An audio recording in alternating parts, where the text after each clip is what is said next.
What is going on, Jet fans? Matt O'Leary here with another episode of the Just Jets podcast. I am excited to get into all things New York Jets with you on this lovely Wednesday morning. It's OTA week for us here at Just Jets, and all Jet fans alike are celebrating. I know for a fact that I am happy that OTAs are back, and I get it. I said it in the video yesterday recapping OTAs, and I got some comments in the first video I did. It was like, nothing's going on. What do you mean? How could you be excited? They're just wearing the shorts and the helmet. It doesn't mean anything. And like, oh, guys, at the end of the day, I get it. I'm not saying that this is the equivalent of winning an AFC championship game or anything, but can we not enjoy our favorite football team being back on the field and the guy that we all wanted to see in Aaron Rodgers back out on the football field throwing passes? We're not allowed to enjoy that after watching Zach Wilson, Tim Boyle, and Trevor Siemian start football games for our favorite team.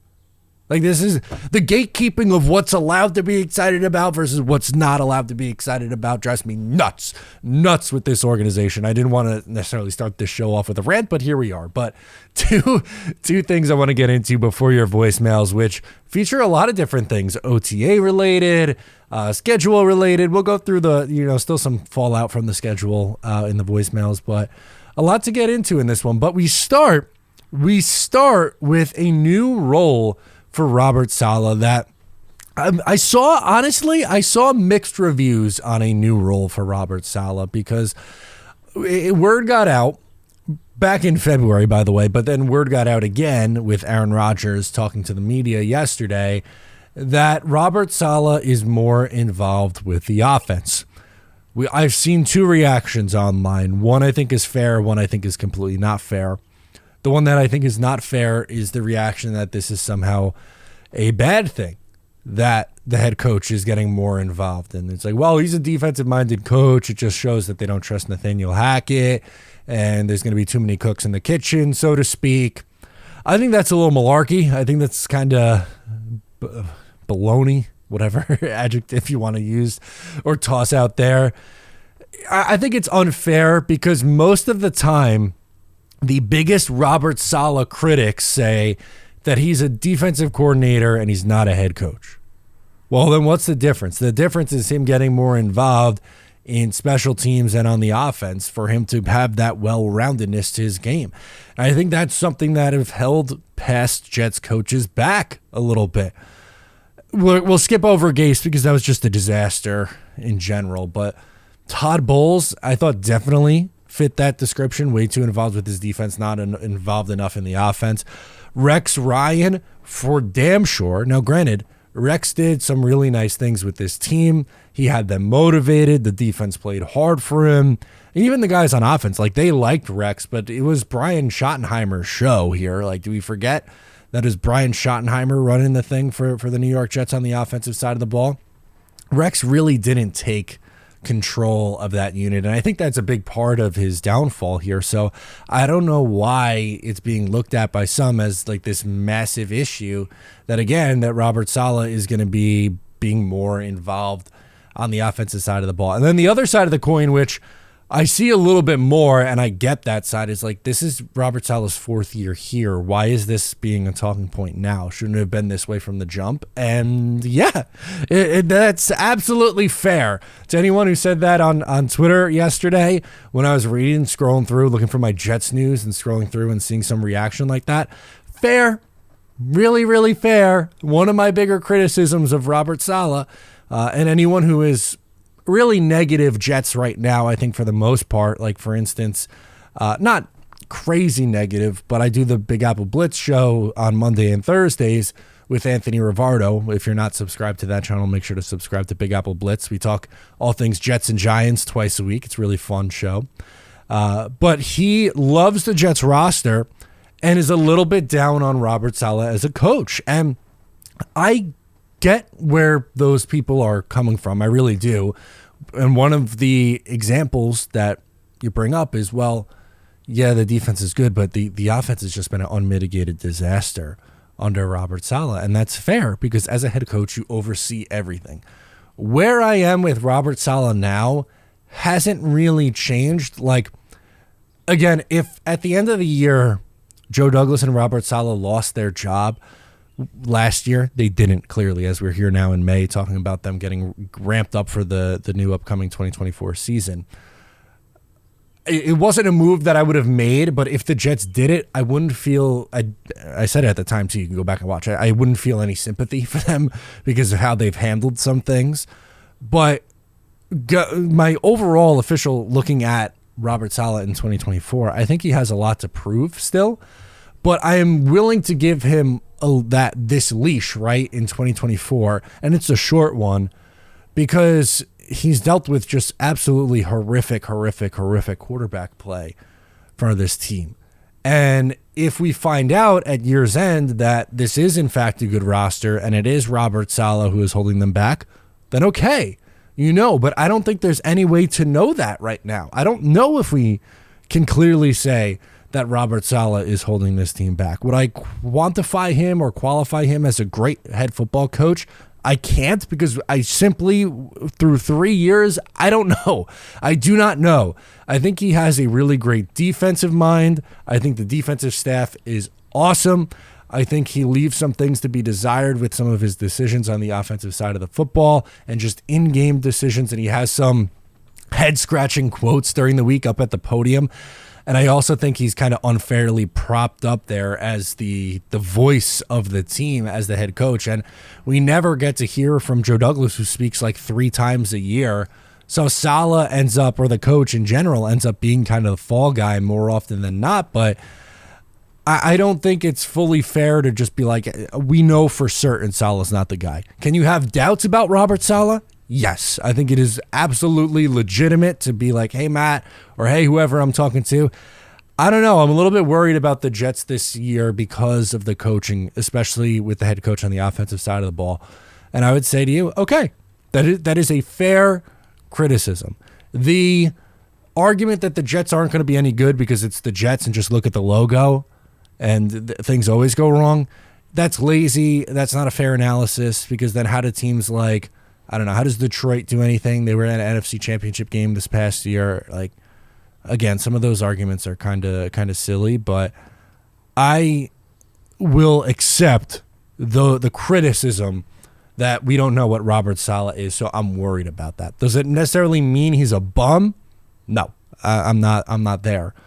Once again, I'll reiterate, if the Jets start out slow, if it looks like he's costing them tight games against really good teams because of decisions with taking timeouts or going for it versus not going for it, settling for a field goal, in-game management decisions, then we could have that conversation. But we just simply, as I said, we just simply don't know yet, so it's too early to tell. Now, the second thing that I wanted to get into was also Aaron Rodgers talking about his future. There was a few things of note that I thought that stood out to me, at least. The first was that he doesn't want to go out like a bum. He's got a lot to prove to people, and it's kind of what my stance on Rodgers coming back was this year. Yes, again, that's a reason to have concern. We don't know what he's going to look like coming off the Achilles, but Aaron Rodgers is going to want to prove people wrong. He's not going to just limp out, and if he didn't think he could play, I don't think he would be out there. I don't see like a final year like Peyton Manning being the way that he goes out. I would more so imagine that it'd be closer to what Tom Brady's last year in the league was, where he still put up really, really good numbers and was impressive. I don't think we're just going to see him bottom out and that'll be it. That's all she wrote, and he'll ride off to the sunset and do podcasting or become the vice president or do something else, which more on that in a second. But I don't think we see Aaron Rodgers just completely fall off a cliff. And he was asked about that stuff. The two things. One, this was the first time that he spoke to reporters since the VP story came out, so they asked him about it, and he's like, hey, I had 2 decisions. I could either retire and do it. He's made his feelings on Bobby, as he calls him, RFK Jr., very, very well known, and he really likes the guy, and that's what he said. And he's like, I could either retire and go be his VP, or I can continue to play football, and I want to play. Which, at the time, that's what I was saying too. Like, sure, he could like the guy and want to support him, and it's his friend, and he believes his, stylistically, they look at it the same way. Okay, God bless you, if that's the case. Then, when you retire your post-playing career, you can get involved in all that stuff. But for now, I always thought that he wanted to come back for that same reason that we started this segment with. I don't think he wanted his last memory in the NFL, people to remember him being carted off the field at MetLife Stadium after running out of the tunnel. I don't think that's how he wants to go out.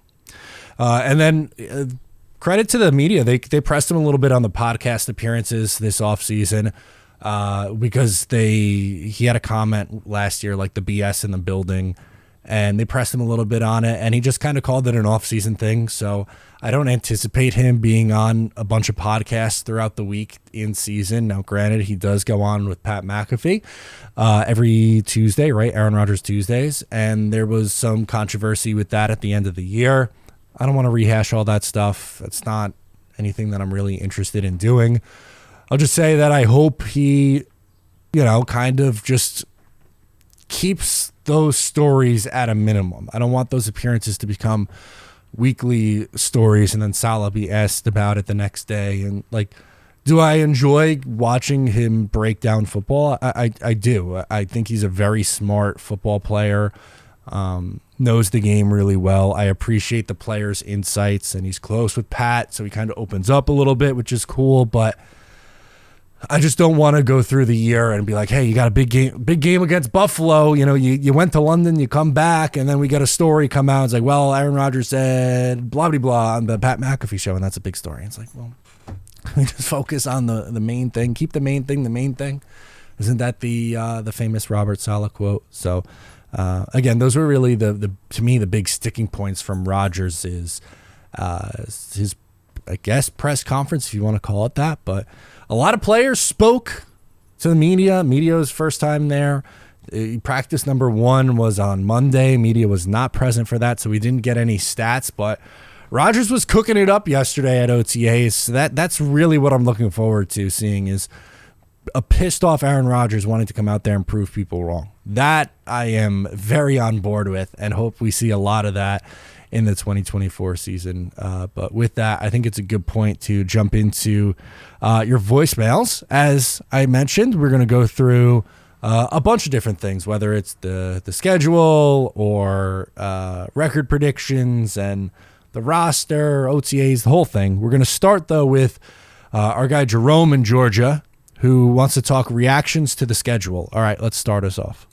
Matt O'Leary, thank you so much for taking my call. This is Jerome from Savannah, Georgia. I don't think I'll be speaking to you necessarily so much as Jet Nation in call, but I wanted to bring up something regarding the schedule release. Now, we know that Jets will be playing the 49ers in California week 1. Hooray. I'm not happy about that at all. I think terrible matchup week 1. You never know how these things will go, and even though I'll never be confused for an optimist, you really never know how these things go.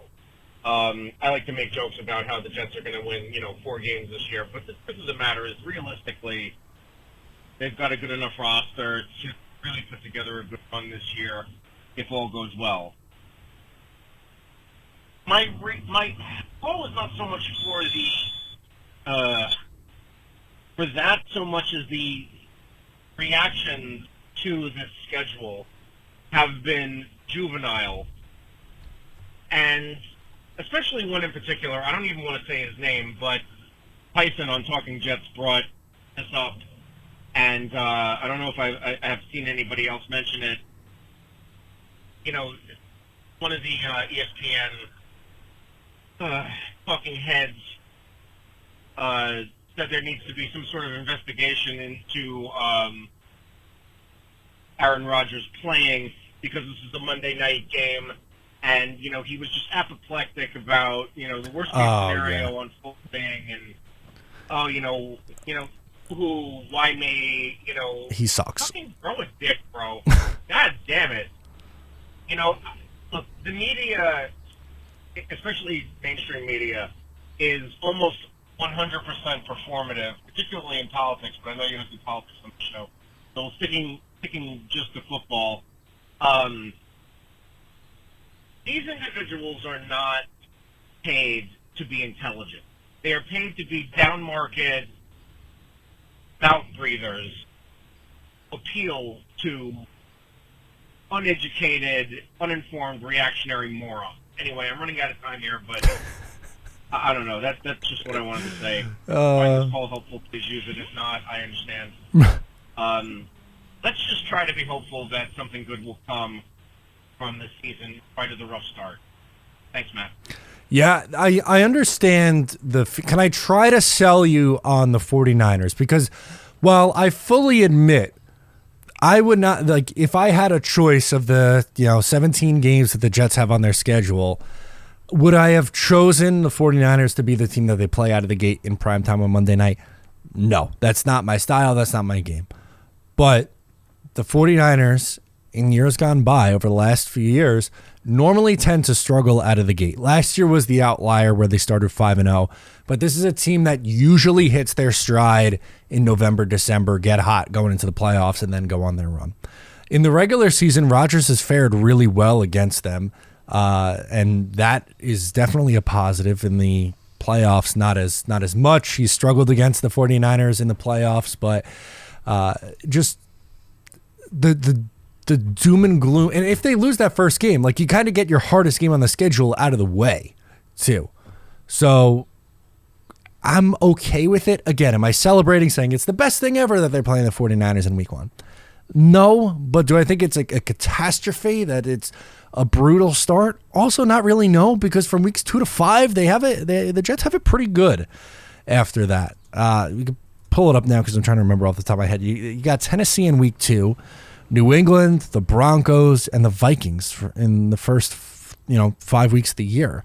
A lot of question marks at the Titans quarterback position. We don't know what Will Levis is. I don't think we've seen enough in year 1 to know if he's any good or not.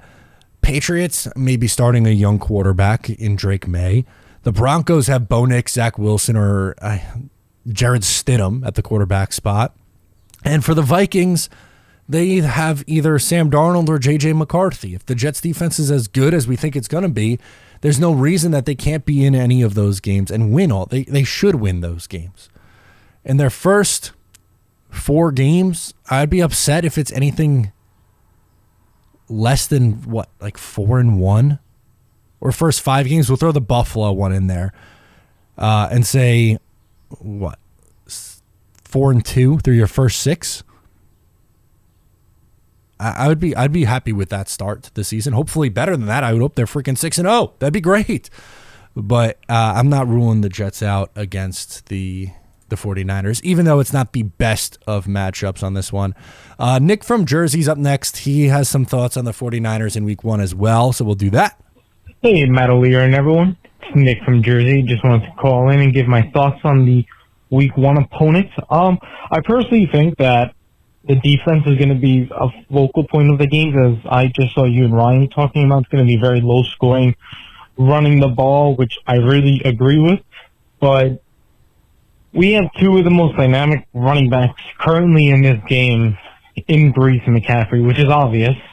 People are going to be sleeping on Brees, and maybe after this game, everyone's going to be having the comparison of Brees Hall and Christian McCaffrey. It's going to blow up the football world. So we can only hope for that. But what I actually wanted to get into was stopping with the 49ers offense, because they have a lot of different playmakers, and there's a reason why Brock Purdy is so productive is based on after the catch, correct? So it's going to be very heavily dependent on being good tacklers in this game, which I'm very confident in Quincy Williams and C.J. Mosley. Fair.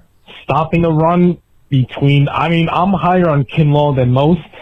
So, I think getting to the quarterback and stopping the run between Kinlaw and Quinnen is going to be very important. So I really think that we're going to take away McCaffrey, and their top targets are obviously Kittle and Debo.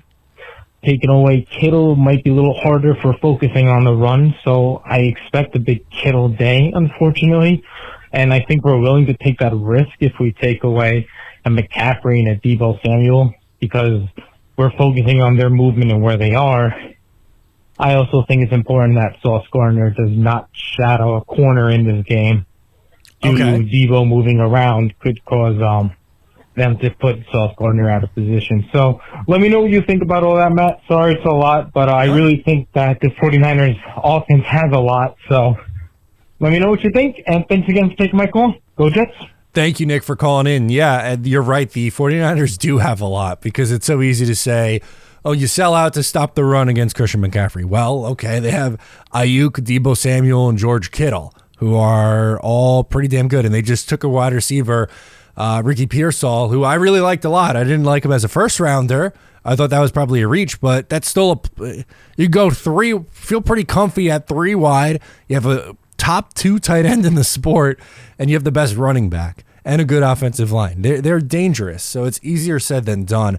I do agree with you. I think matchup-wise, George Kittle seems like the one who the Jets might struggle the most against because I question who you put on him.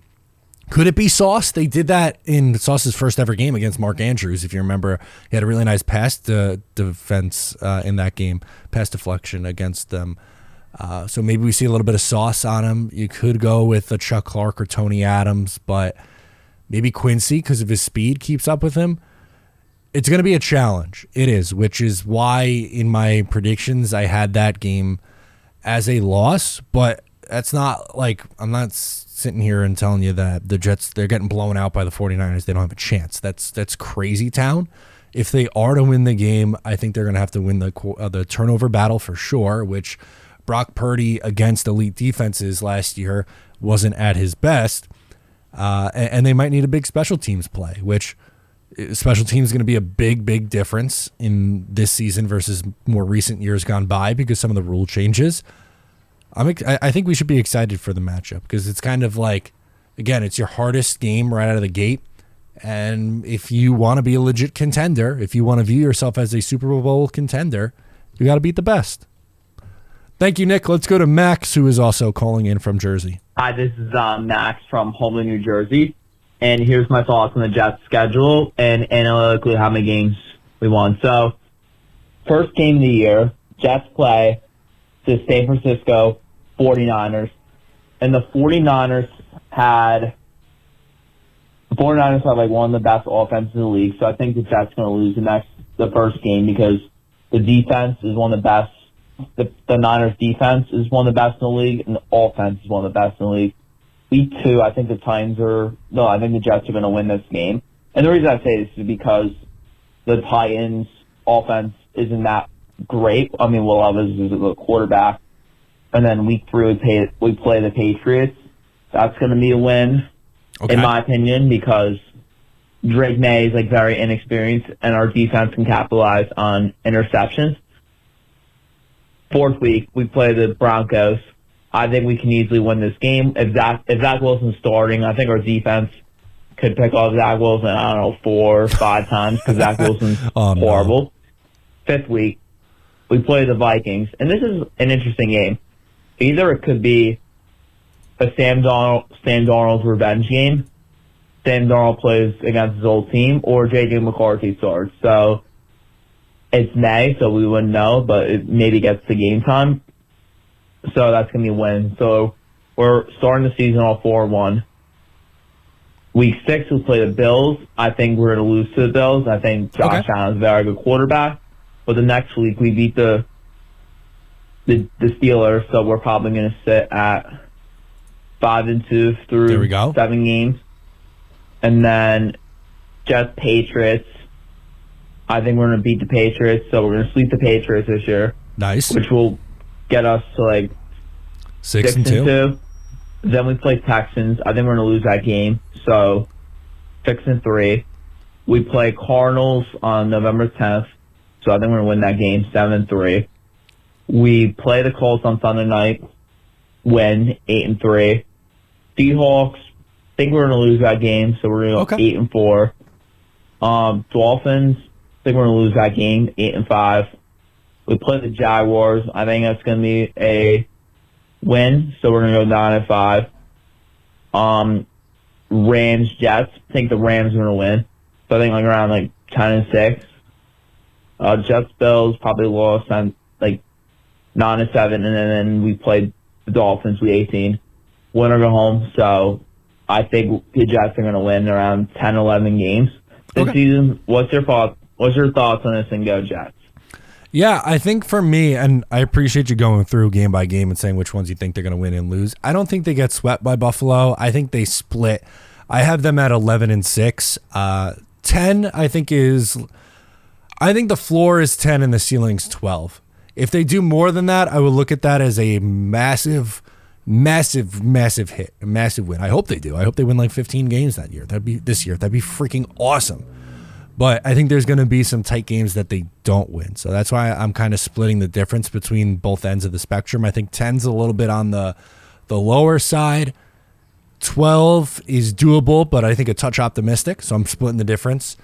If they win 9 games or less, and we're assuming health, I think that's really disappointing. But if they're between 10 and 12, which I expect them to, then okay. Make the playoffs and make some noise. That's it for me. Let's go Vinny from Peekskill, the legend. He has a record prediction. Let's see if he's more or less optimistic.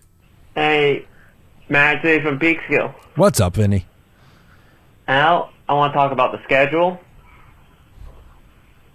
Honestly, I like it for the most part. I was a little nervous at first. Did not want to be ending the year on the road.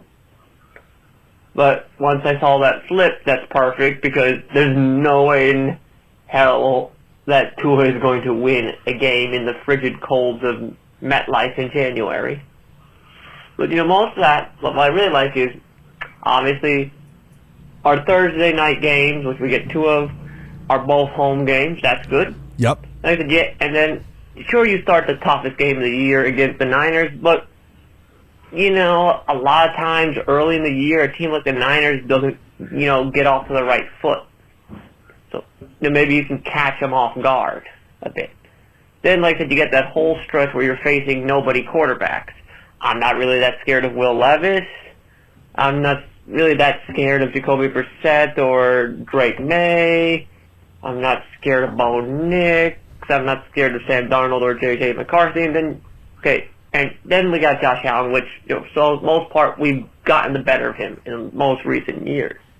I'm confident with the Jets with this schedule, barring unforeseen mishaps, because I won't say anything, try not to jinx anything, knock on wood. The Jets should be able to set their franchise record for wins. I'm going 13-4. So you're going, 11 and... Don't remember what you predicted, but I think that's what the Jets are going to end up with. And that's all, really. And go Jets. Vinny, legend as always, appreciate you checking in with us. I hope you are right, my friend. I really hope the Jets win 13 games. I can't tell you how excited that would make me, how good that would be for all of us after suffering through painful season after painful season. If the Jets win 13 games, I will be incredibly, incredibly happy. It's not crazy. I think it's a little bit more optimistic than where I'm at, but hell, man, let's have some fun and score some points and win some games. All right, let's go out to Travis from Ohio. He wants to talk 53-man roster. Let's do it. Hey, Matt. What's Travis up? From Ohio. How are you, buddy? Before the draft, I had us at about 45 roster spots filled out of the 53. I know we're well over that now, and we don't have to cut down yet. And free agency isn't over, and there's still going to be cuts. We might see McGovern or even Nate Herbig, because I have us a little light at interior offensive line. But I know you did your way too early final 53 roster, and I saw Buffalo Jets fan did too. I wondered where you had it. Like I said, I had it at 45 before we traded JFM, and then after the draft, I figure another 5 probably filled. So that gives us 5 or 6 maybe. So that gives us right around 50 that I think are pretty locked up, which would only leave 3 open spots. So who do you, like, if you went by loss, where do you see it total? Because I saw your way too early roster, so just wondering, brother. And love you. Go Jets. Bye. Absolutely. So when we went through some of the tougher decisions that were made, I want to pull up the Jets depth chart. Okay, so locks. We'll go. Can we just go? Let's do it this way, position by position. I don't know if I'll count because it's going to be a lot. But we'll go quarterbacks: Rodgers, Tyrod, Travis, locks, Hall. At running back, Hall, Allen, Davis, and I think Izzy is a lock as well. So I'll include those four. At tight end, I think Bawden is up in the air, question mark. I would lean towards no.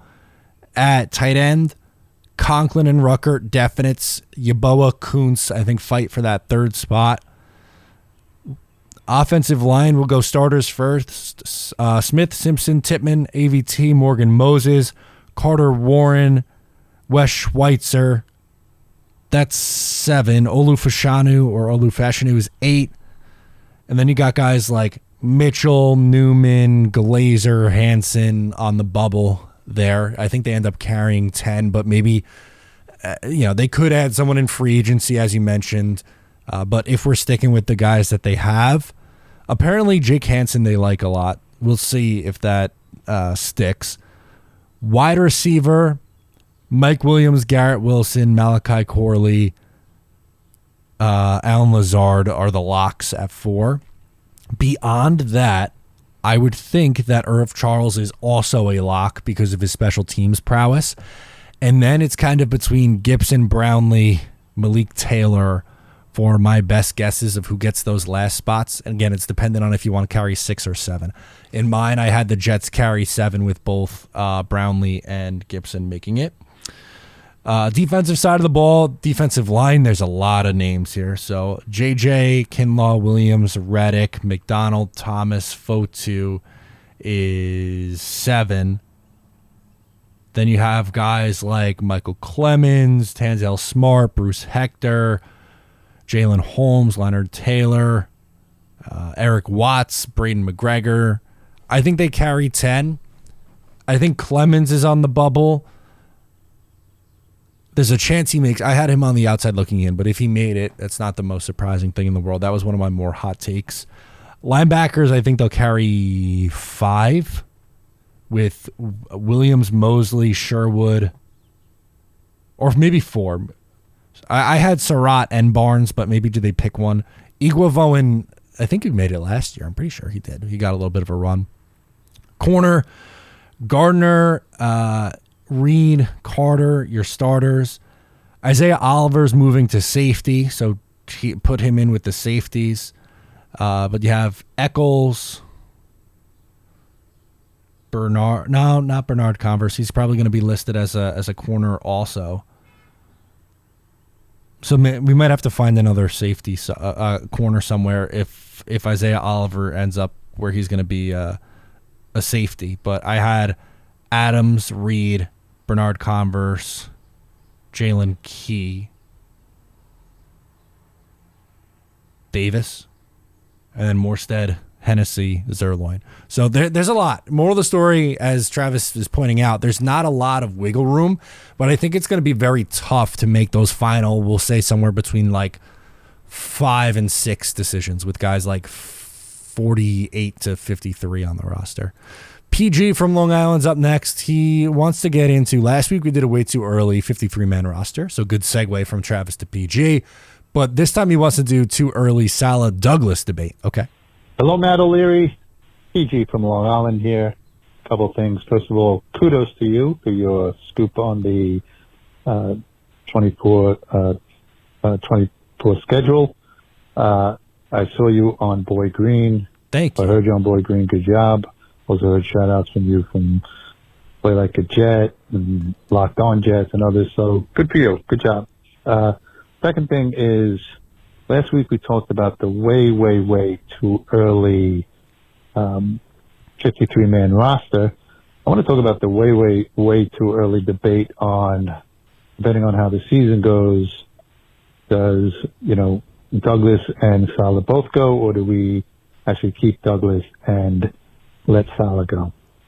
If you remember at the end of the season, I said that, at the end of next season, we'll be looking for both a new GM and a new head coach.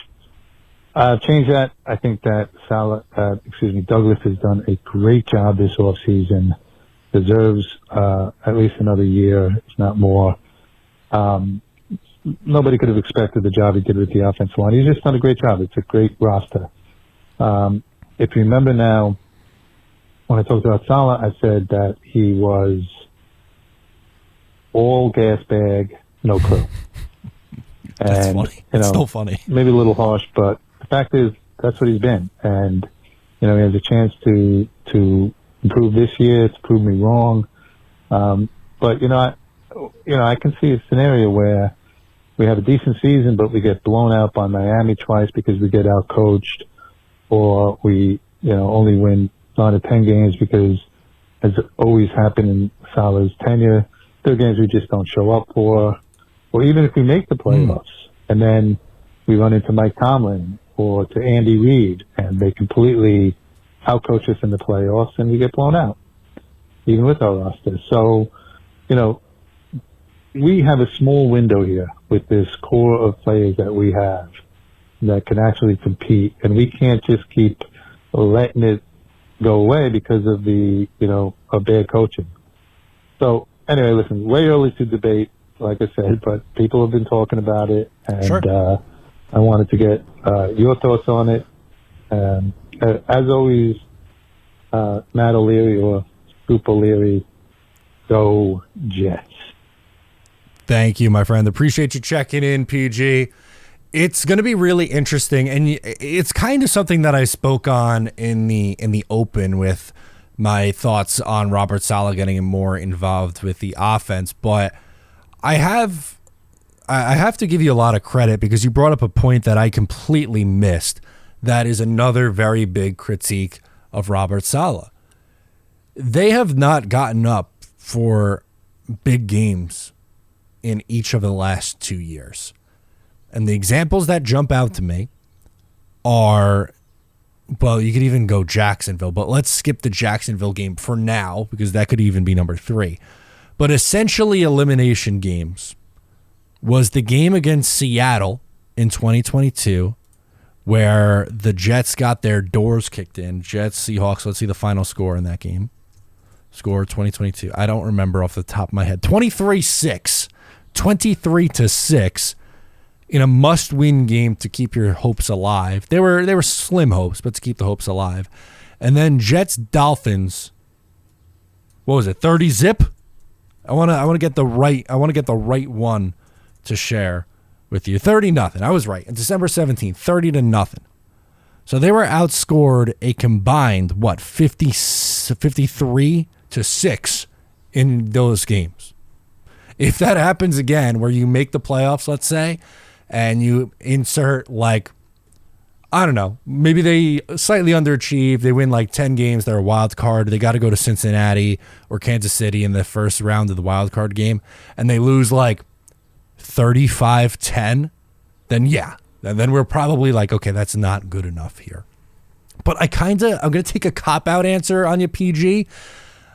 I kind of got to see it and feel it to let you know, right? I think we kind of have to be in it and see the context around it. If that's what it is, where they don't get up for a playoff game or they are completely outcoached and it costs them at the end of the year, then I think that is absolutely a conversation that can be had. Now, if it's a roster issue, I don't necessarily foresee that, but if it is a roster issue, then I think Joe Douglas has to be brought up as well. I don't normally like splitting the head coach and the GM. I don't. So I would like for both Saleh and Douglas to be attached at the hip, but you got to do what you got to do. If you can't run it back again in 2025, if things flop, you got to make a decision. So let's close out with Peter from the beautiful Hudson Valley.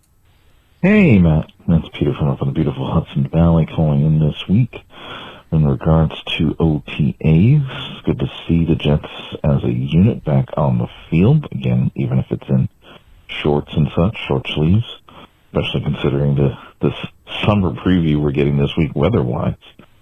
calling in to talk about some of the roster bubble things you were mentioning in one of your videos. One thing I wanted to talk about was Max Mitchell. Okay. I know that he might be on the bubble as well, just because you already have Fashanu and Warren ahead of him at tackle.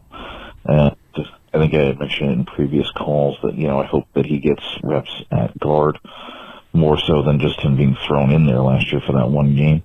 And maybe he sticks on the roster at guard. But if he doesn't, obviously then that means someone like Hansen and Glazer, or even people like Xavier Newman or the drafted rookie they brought in Latham, might wind up, beating him out and be the extra guys on the interior with Schweitzer. Unless, of course, they re-sign Connor McGovern, or possibly Nate Herbig shakes loose from the Steelers and they bring him back. So that's one area I think is going to be key as that interior depth on the line. Now, that being said, one of the things I've also talked about in the past, so this question I have for you is all that the changes that seem to happen at the bottom of the roster throughout the season, and why not just, make the roster 55 or more players at this point? Salary cap keeps going up. You've got the extra money available.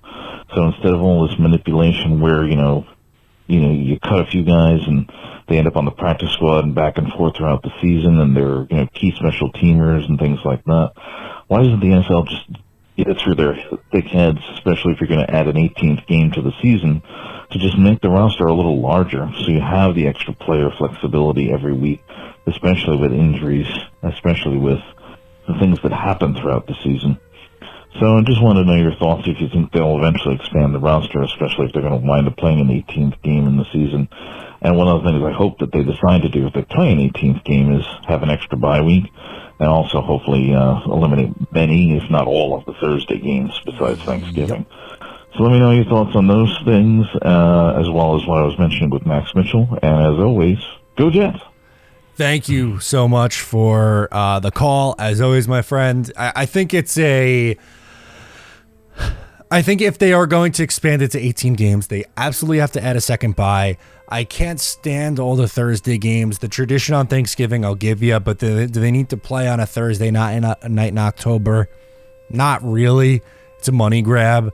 They should expand the roster, like you said. Just if they're gonna have a bigger practice squads anyway now. Like the salary cap keeps going up. I think they should. I think it's wise to. You have your game day scratches, which is fine. You add an extra 2 on there, let's say.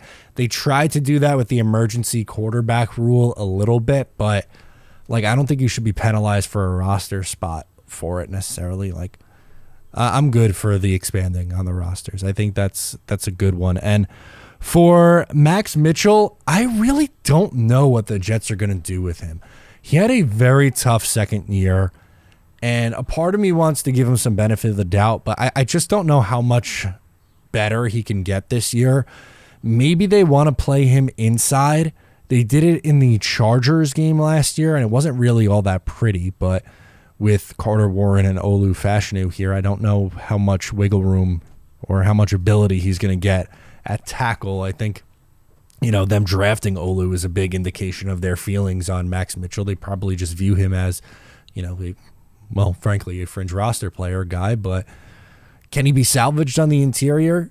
Maybe that's the plan. I'm curious to see where they line him up, though. Haven't seen a ton from OTAs yet on where he's at. That's certainly an option. Guys, I appreciate you checking me out for another episode here on Just Jets. Thank you to all the calls. Thank you to you listening. It's very much appreciated. I'll be back next week, but make sure to subscribe. For now, leave a comment.